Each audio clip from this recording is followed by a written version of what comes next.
Russian embassy in Jakarta celebrated its National Day on the 17th of June at the Ritz-Carlton Hotel, Jakarta. During the event, the Russian government awarded numerous medals to Indonesians who helped the search and rescue efforts for AirAsia flight QZ8501.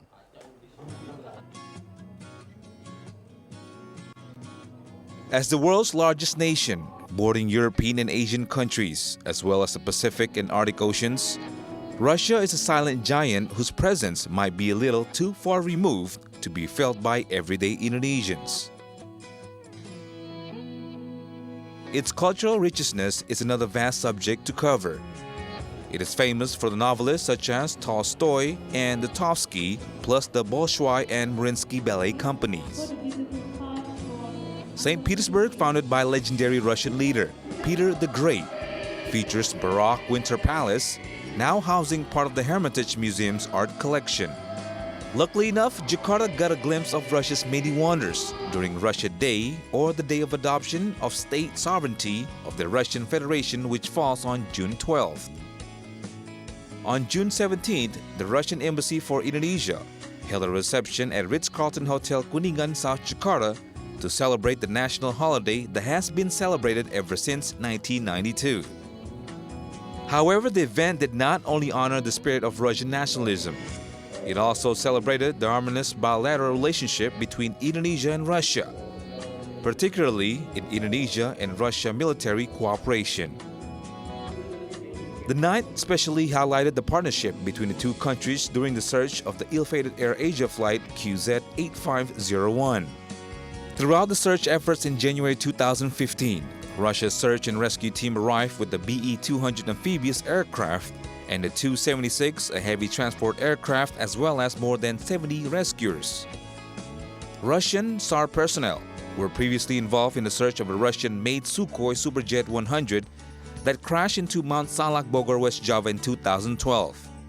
Several Indonesians who helped during the search for AirAsia flight QZ8501 received a Mercom Medal of Russia Participant of Emergency Humanitarian Operations from Russia's Ministry of Emergency Situation.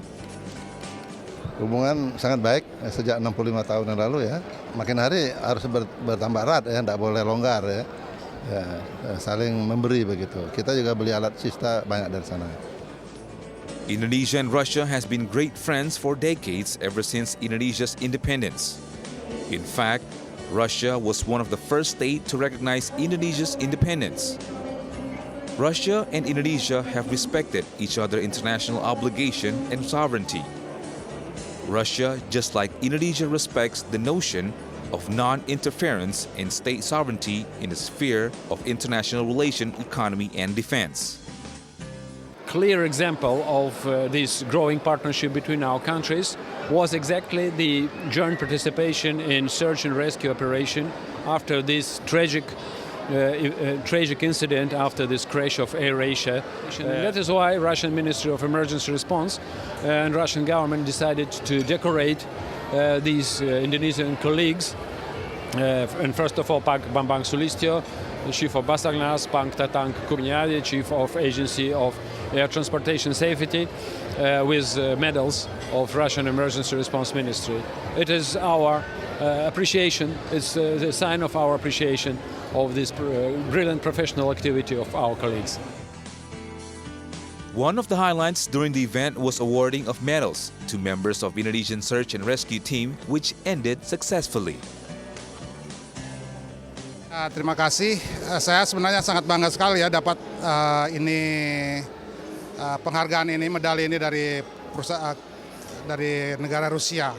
Yes, of course, our cooperation are much broader than defense, though defense is a very, very important part of our cooperation. And I am very pleased that His Excellency Mr. Ramizar Traku, the Minister of Defense of Indonesia, has underscored in his speech today the importance of our defense cooperation too. Every year, the Russian government provides about 100 scholarships for Indonesian students to study in Russia. So